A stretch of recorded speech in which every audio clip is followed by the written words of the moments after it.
నమస్కారం. Voice of విక్టరీకి స్వాగతం. Headline చూద్దాం.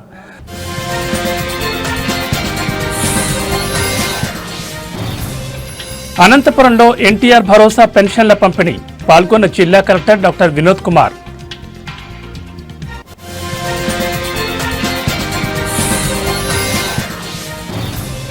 నల్గొండలో ఉద్రిక్త వాతావరణం, యూరియా కోసం రైతుల ఆందోళన.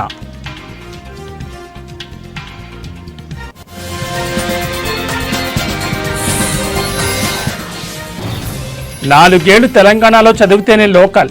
తెలంగాణలో లోకల్ కోటాపై సుప్రీంకోర్టు సంచలన తీర్పు.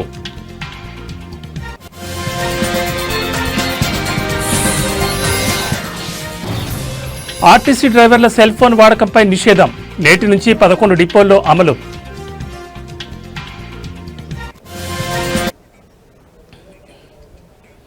అనంతపురం రూరల్ మండలంలోని చియ్యేడు గ్రామంలో ఎన్టీఆర్ భరోసా పథకం కింద లబ్ధిదారుల ఇంటి వద్దకే వెళ్లి జిల్లా కలెక్టర్ డాక్టర్ వినోద్ కుమార్ స్వయంగా పెన్షన్లు పంపిణీ చేశారు. ఈ సందర్భంగా జిల్లా కలెక్టర్ లబ్ధిదారులతో మాట్లాడుతూ పలు వివరాలను ఆరా తీశారు.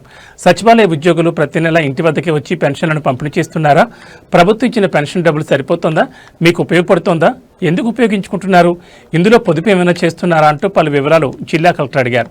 మీకు ఏమైనా సమస్యలున్నాయా? ప్రభుత్వం నుంచి ఏమైనా సహాయం చేయగలుగుతామా అంటూ జిల్లా కలెక్టర్ అడిగి తెలుసుకున్నారు. ఈ సందర్భంగా జిల్లా కలెక్టర్ మాట్లాడుతూ ఎన్టీఆర్ భరోసా పథకం కింద పెన్షన్ల పంపిణీ సజావుగా పూర్తి చేయాలని ఆదేశించారు. లబ్ధిదారుల ఇంటి వద్దకే వెళ్లి పెన్షన్ ఇవ్వాలన్నారు. జిల్లాలో ఎన్టీఆర్ భరోసా పథకం కింద మొత్తం 2,80,471 పెన్షన్లు ఉన్నాయని, పెన్షన్ల కోసం 123,86 రూపాయలు పంపిణీ చేయడం జరుగుతుందన్నారు. పెన్షన్లను పూర్తి స్థాయిలో పంపిణీ చేయాలన్నారు. ప్రభుత్వం అందించిన పెన్షన్లను లబ్ధిదారులు సద్వినియోగం చేసుకోవాలని సూచించారు. ఈ కార్యక్రమంలో sarpanch T Gangadhar Reddy, DRDA PD Sailaja, DPO Nagaraju Naidu, ZP CEO Sivasankar, వామా పీడీ సలీం బాషా, ఎంపీడీఓ దివాకర్, సచివాలయ ఉద్యోగులు, లబ్ధిదారులు తదితరులు పాల్గొన్నారు.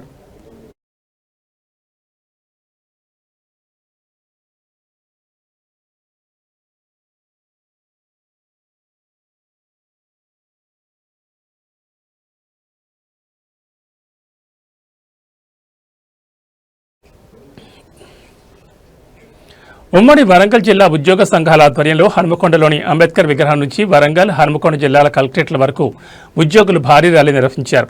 ఈ సందర్భంగా ఉద్యోగ సంఘాల నాయకులు తమ డిమాండ్లను తెలియజేశారు. ఈ రోజున పెన్షన్ల విద్రోహ దినంగా ఉద్యోగులు భావిస్తున్నారని నాయకులు తెలిపారు. ప్రభుత్వం తమ సమస్యలను వెంటనే పరిష్కరించాలని వారు డిమాండ్ చేశారు. ముఖ్యంగా పెండింగ్లో ఉన్న డిఏలు, పీఆర్సీ బకాయిలను వెంటనే విడుదల చేయాలని కోరారు.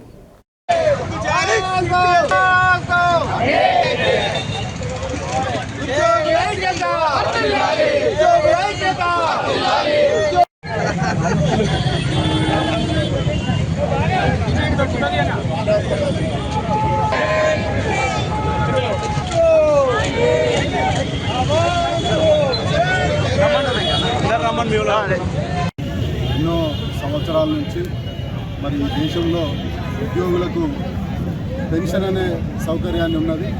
మరి 21 సంవత్సరాల క్రితం 1/9/2004 నుండి మరి పెన్షన్ను రద్దు చేసి 2004 నుంచి వచ్చిన ఉద్యోగులకు కాంట్రిబ్యూటరీ పెన్షన్ అనే ఒక స్కీమ్ను ప్రవేశపెట్టడం వల్ల ఈరోజు ఉద్యోగులందరూ కూడా ఆందోళనలో ఉన్నారు. మరి ఆ దుర్మార్గమైన ఒక ఆలోచన, మరి ఉద్యోగులు 30-40 సంవత్సరాలు ప్రభుత్వంలో సర్వీస్ చేసిన తర్వాత వాళ్ళకు ఒక భద్రత లేకుండా మరి సిపిఎస్ ద్వారా మరి వాళ్ళ భవిష్యత్తు అనేది ఒక ప్రశాంతకంగా ఉన్న సందర్భంలో మరి ఈరోజు దేశవ్యాప్తంగా కూడా మరి ఆందోళన జరుగుతూ ఉన్నది. మరి తెలంగాణ ఉద్యోగ జాయింట్ యాక్షన్ కమిటీ ఈరోజు పెన్షన్ విద్రోహ దినం సందర్భంగా ఇక్కడ ఈ నిరసన దీక్షను ప్రకటిస్తున్నాం. ముఖ్యంగా రాష్ట్ర ప్రభుత్వం అధికారంలోకి వచ్చిన ప్రభుత్వం ఎన్నికలకు ముందు మరి ఇదే హన్మకొండ వేదికగా రేవంత్ రెడ్డి గారు, ఇప్పటి ప్రస్తుత ముఖ్యమంత్రి గారు, ఆ రోజు ఎన్నికల ప్రచార సభలో కూడా సిపిఎస్ను వెంటనే రద్దు చేస్తామని చెప్పడమే కాదు, మేనిఫెస్టోను కూడా ప్రకటించి ఈ రోజు వరకు కూడా దాన్ని దాటవేయడం వల్ల ఈరోజు ఉద్యోగులందరం కూడా మేము ప్రభుత్వానికి తీవ్ర నిరసన వ్యక్తం చేస్తూ మరి ఈ సిపిఎస్ రద్దుతో పాటు ఇతర ఉద్యోగుల డిమాండ్లను వెంటనే పరిష్కరించకపోతే జాయింట్ యాక్షన్ కమిటీ మరి తీవ్రంగా ఒక మరి ఆందోళన కార్యక్రమాన్ని కూడా కొనసాగిస్తుందని చెప్పి ఈ సందర్భంగా తెలియజేస్తాను. సెప్టెంబర్ 2024 తెలంగాణ భారతదేశ ఉద్యోగులందరి జీవితాల్లో ఖచ్చితంగా రోజు. ఎందుకంటే గత ప్రభుత్వాలు ఏదైతున్నాయో 10% కాంట్రిబ్యూషన్ అని చెప్పి కొత్తగా కాంట్రిబ్యూటరీ పెన్షన్ స్కీమ్ తీసుకురావడం జరిగింది. మరి పెన్షన్ అనేది ఉద్యోగులకు వచ్చే భిక్ష కాదు, ఉద్యోగుల యొక్క హక్కు అని చెప్పి సుప్రీంకోర్టు కూడా నగర జడ్జిమెంట్లో చెప్పడం జరిగింది. మరి ఉద్యోగస్తులు వారి రిటైర్మెంట్ తర్వాత వారి సర్వీసులో ఉన్న జీతభత్యాలను ఆపుకొని రిటైర్మెంట్ తర్వాత ఇచ్చే పెన్షన్ తప్ప మరి ఉద్యోగస్తులకు ప్రభుత్వం ఇచ్చే దీక్ష కాదు.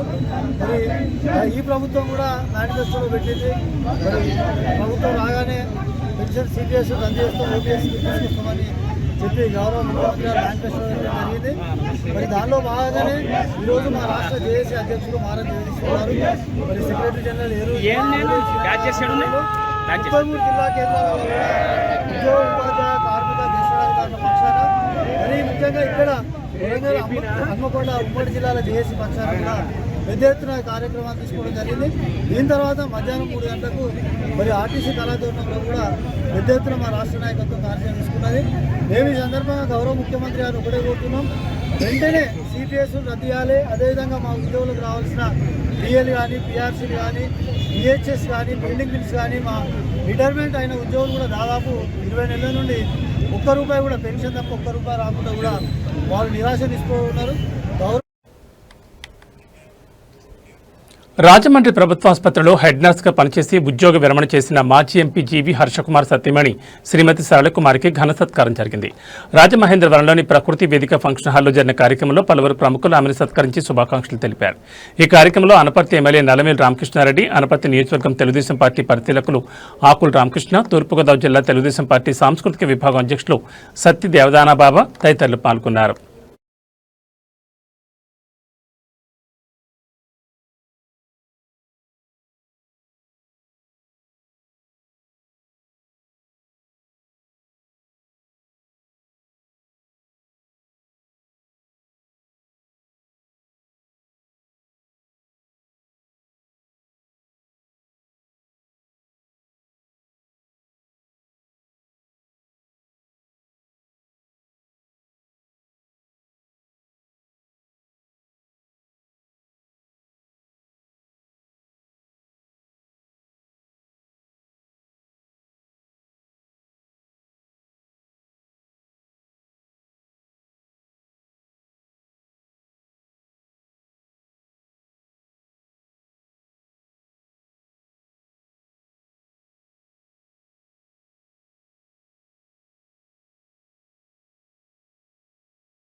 అనపర్తి బీజేపీ రాష్ట్ర అధ్యక్షుడు పీవీఎన్ మాధవ్ సభకు మద్దతుగా అనపర్తి నియోజకవర్గంలో బీజేపీ కూటమి శ్రేణులు భారీ బైక్ ర్యాలీ నిర్వహించాయి.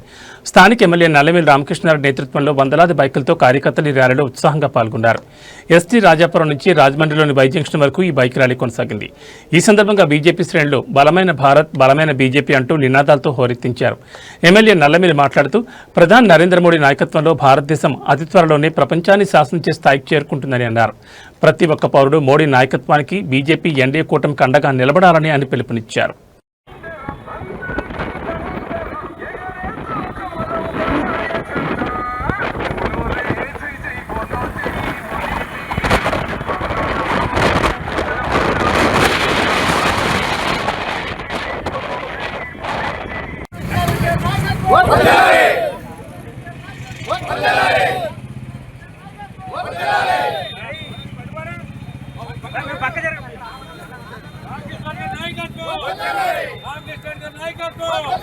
भारत माता की भारत माता की भारत माता की भारत माता की भारत माता की भारत माता की भारत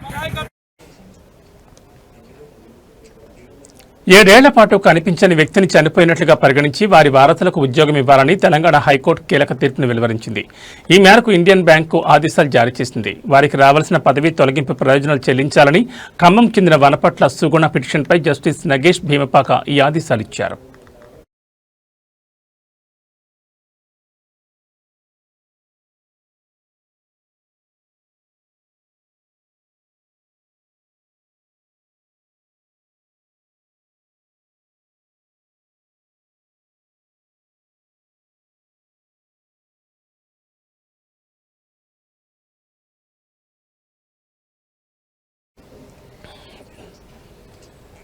రాష్ట్ర వ్యాప్తంగా పలు జిల్లాల్లో రైతులు ఎరువుల కోసం తీవ్ర ఇబ్బందులు పడుతున్నారు. యూరియా సరఫరాలో జాప్యం, అధికారుల నిర్లక్ష్యంపై వారు ఆగ్రహం వ్యక్తం చేస్తున్నారు. నల్గొండ జిల్లాలోని హాలియా కొత్తపల్లి ప్రాథమిక వ్యవసాయ సహకార సంఘం వద్ద యూరియా కోసం వారం రోజులుగా పడిగాపులు కాస్తున్నా ఒక్క బస్తా కూడా దొరకడం లేదని మహిళా రైతులు ఆందోళన వ్యక్తం చేశారు. స్థానిక ఎమ్మెల్యే కుందూరు జైవీర్ రెడ్డిపై వారు తీవ్రంగా మండిపడ్డారు. సిగ్గు లజ్జ ఉండాలి. నువ్వు ఎదురు చేసినందుకు పనికి మళ్ళీ ఎదవాలని చెబుతూ ఎమ్మెల్యే పదవి చేస్తున్నావు. నువ్వు పనికి మళ్ళీ ఎదురు ఎదురు చేయాలరా? నువ్వు ఓటు చేయమని చేస్తున్నావురా? మమ్మల్ని కాలు పట్టుకునేది ఎత్తుందిరా? ఇలా ముప్పై చేస్తున్నావు. పనికి మళ్ళీ ఎదవ చేయొద్దు, రావద్దు. నువ్వు ప్రపంచానికి ఎందుకు వచ్చినావు? ఊపిరి పెట్టిన దానికి ఎందుకు? నేను మొగనే, నేను తోపునే చెప్తున్నావు. కూడి లేక నీళ్ళు లేక అవధానం ఎత్తుకునే కూర్చున్నావు. ఇవాళ 10 రోజులు సంది ఏమిటికి వాళ్ళని నీరిచ్చి దిక్కులేదు, ఇక్కడ భూమిపెట్టి దిక్కులేదు. పిల్లలు ఇడిచిపెట్టి ఇక్కడ పండుకుంటే అవతారం ఎత్తుతున్నాము. నువ్వు ఇచ్చే ఒక్క ఊరే కట్టకు, ఓడి ఏమన్నావు? అసలు పని చేస్తే అయిపోతుంది. రామడుగు 15 రోజులు నేను పంతున్నా, ఒక్క ఊరే కట్ట దొరకదు నాకు. 15 రోజులు పండుకుంటే చేసిన దిక్కు లేదు. ఏమిటికి ఇస్తున్నావు? ఏమిటి పెట్టాడు కాంప్లైంట్? ఓడి పెట్టమన్నాడా? ఓడి చేయమన్నాడా? 10 రోజులకు ఒకసారి ఇస్తా, ఈ 10 రోజులకు ఒకసారి ఇస్తా అని కంప్లైంట్ చేయాలి. 100 ఊర్లలో పెట్టి కొట్టుకొని కావాలని చేసిండ, ఇడు చేయమని చెప్పిండ.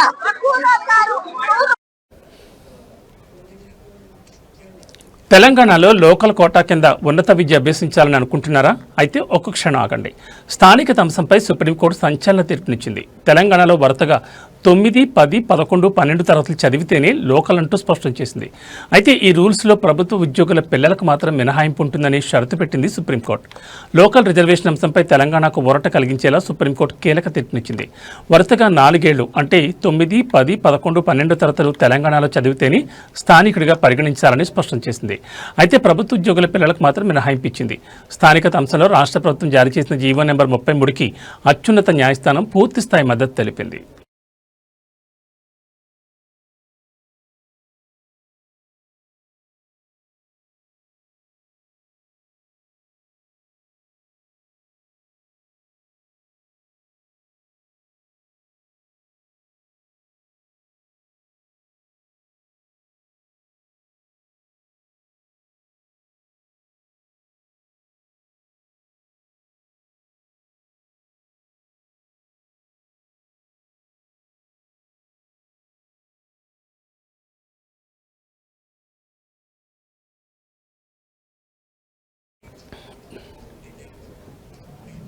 బస్సు ప్రయాణికుల భద్రతను మెరుగుపరచడానికి తెలంగాణ రాష్ట్ర రోడ్డు రవాణా సంస్థ కీలక నిర్ణయం తీసుకుంది. డ్రైవర్లు డ్యూటీలో ఉండగా సెల్ ఫోన్లను వినియోగించకూడదని ఆదేశాలు జారీ చేసింది. దీని ద్వారా డ్రైవర్ల నిర్లక్ష్యం వల్ల జరిగే ప్రమాదాలకు అడ్డుకట్ట వేయొచ్చని సంస్థ భావిస్తోంది. ఈ కొత్త నిబంధన నేటి నుంచి పైలట్ ప్రాజెక్టుగా అమల్లోకి రానుంది. డ్యూటీలో చేరే ముందు డ్రైవర్లు తమ సెల్ ఫోన్లను స్విచ్ ఆఫ్ చేసి డిపోలోని సెక్యూరిటీ ఆఫీసర్ లేదా కార్యాలయంలో డిపాజిట్ చేయాలి. విధులు ముగించుకున్న తర్వాత డ్రైవర్లు తమ ఫోన్లను తిరిగి తీసుకోవచ్చు. అత్యవసర పరిస్థితుల్లో డ్రైవర్కు సమాచారం అందించడానికి డిపోలో ప్రత్యేకంగా ఒక ఫోన్ నెంబర్ను ఏర్పాటు చేశారు. ఈ నెంబర్ కాల్ చేస్తే ఆ సమాచారాన్ని బస్ కండక్టర్ ద్వారా డ్రైవర్కు చేరవేస్తారు.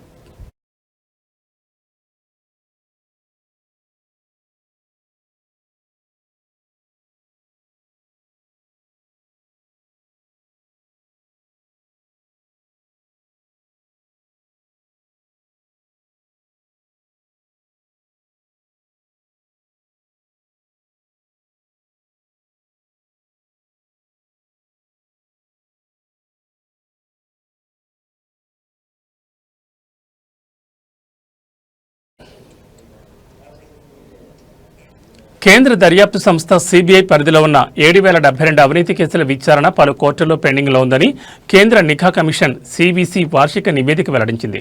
దీనిలో 379 కేసులు 20 ఏళ్లకు పైగా పెండింగ్లో ఉండడం గమనార్హం.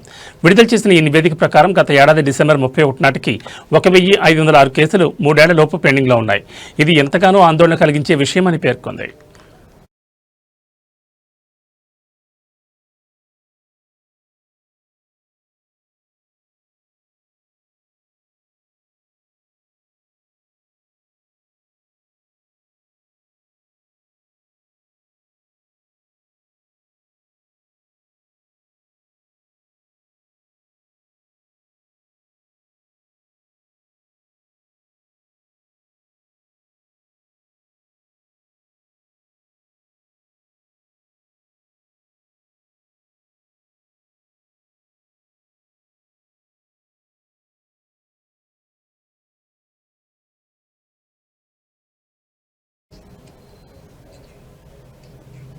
నల్గొండ మహబూబాబాద్ జిల్లాల్లో యూరియా కొరత రైతులను తీవ్ర ఇబ్బందులు గురిచేస్తోంది. యూరియా కోసం రైతులు ఉదయం నుంచి ప్రాథమిక వ్యవసాయ సహకార సంఘాల వద్ద బారులు తీరుతున్నారు.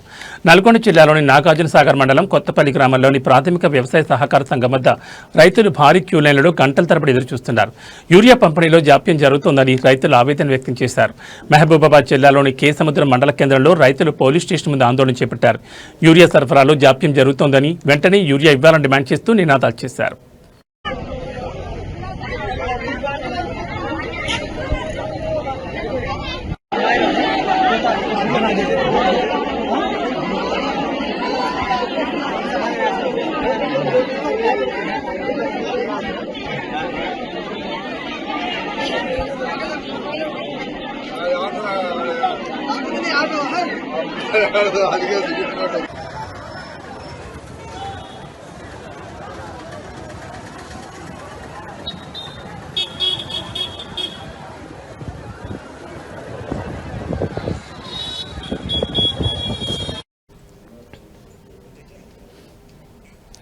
ఆంధ్రప్రదేశ్ మోటార్ వెహికల్ టాక్సేషన్ చట్టం 1963 కింద మోటార్ వాహనాల పన్నుపై సుప్రీంకోర్టు ఒక కీలకమైన తీర్పునిచ్చింది.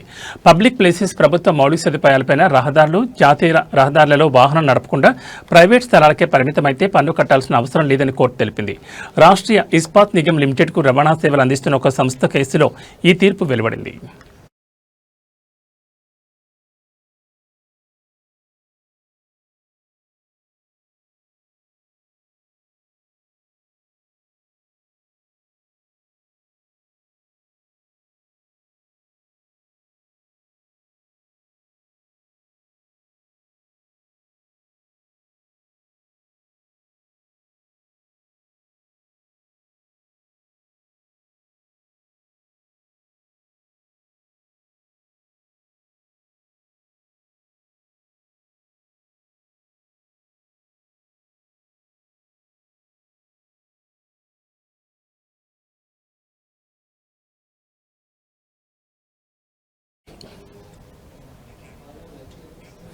దివంగత కమ్యూనిస్ట్ నాయకులు సురవరం సుధాకర్ రెడ్డి గారి సతీమణి విజయలక్ష్మి తమ వారసత్వ ఆస్తిని ప్రజల అవసరాల కోసం విరాళంగా ఇచ్చి గొప్ప ఆదర్శం చాటారు.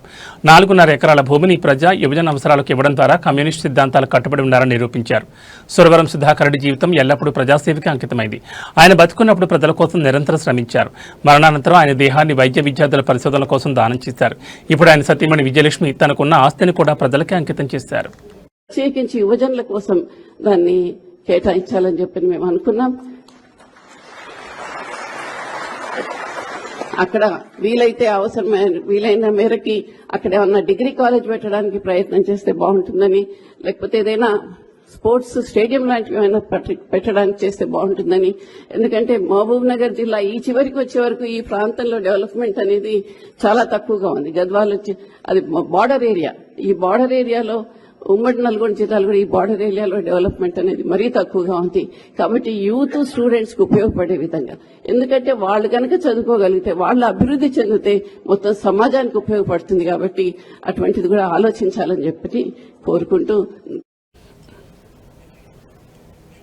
భారత తపాలా శాఖ కీలక నిర్ణయం తీసుకుంది. 185 ఏళ్ల చరిత్ర కలిగిన పోస్ట్ బాక్సులను ఈ రోజు అంటే సెప్టెంబర్ 1 నుంచి పూర్తిగా నిలిపివేయనుంది. ఇకపై లేఖలు, రిజిస్టర్ పోస్టులు, శుభాకాంక్షలు అన్ని స్పీడ్ పోస్ట్ ద్వారా నేరుగా గమ్యస్థానానికి చేరతాయి. తపాలా కార్యాలయాలు మాత్రం యథావిధిగా కొనసాగుతాయి. ఈ రోజుల్లో వాట్సాప్, ఈమెయిల్ వంటి సాంకేతికత కారణంగా పోస్ట్ బాక్స్ వినియోగం తగ్గిపోయింది.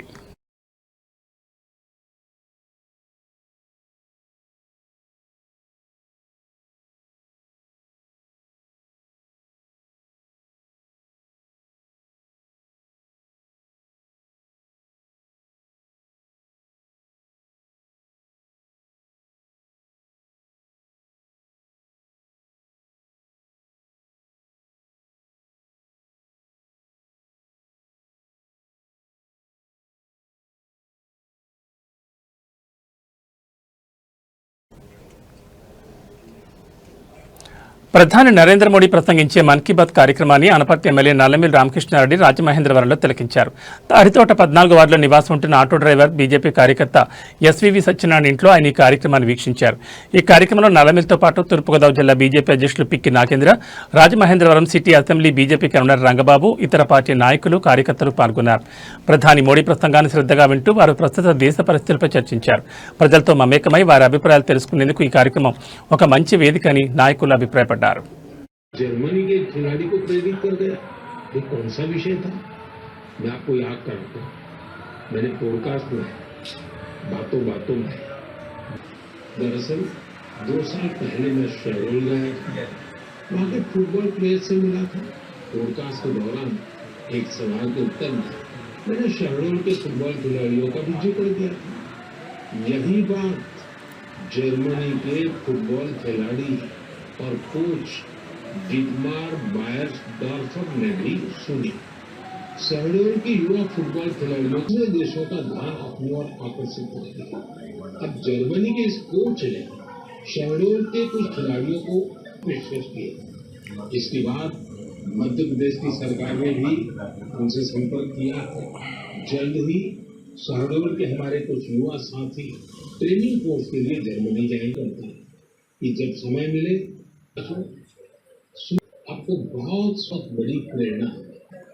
उन्होंने करीब 2500 शहीदों के